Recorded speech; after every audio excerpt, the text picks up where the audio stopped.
108 पे 108 पे लड़के जावा सीधा 108 पे। संजय यदुवंशी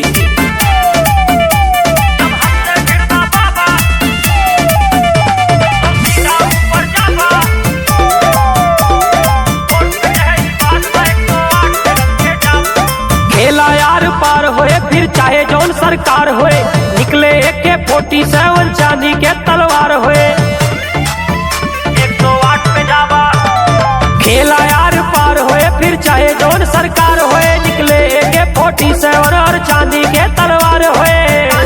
तलवार होए जब हमसे भिड़बा बाबा तो सीधा ऊपर जाबा, कोर्ट कचहरी बाद में 108 पे लद के जाबा।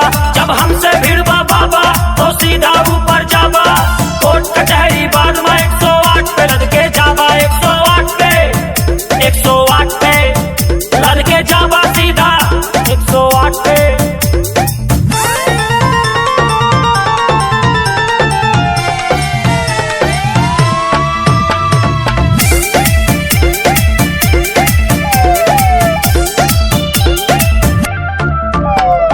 गाड़ी के तू दाम बतावा, टोल पे हमर नाम बतावा, जे केहू पूछे कारोबार काला कारोबार बतावा। कारोबार बतावा गाड़ी के तू दाम बतावा, टोल पे हमर नाम बतावा, जे केहू पूछे कारोबार काला कारोबार बतावा। गलती से तो माफ करब गर जान जान टकरावा, गलती से तो माफ करब गर जान जान टकरावा।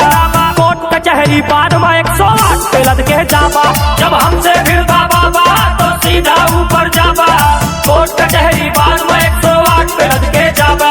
जब हमसे भिड़बा बाबा तो सीधा ऊपर जाबा, कोर्ट कचहरी बाद में 108 पे लद के जाबा। 108 पे 108 पे लद के जाबा सीधा 108 पे।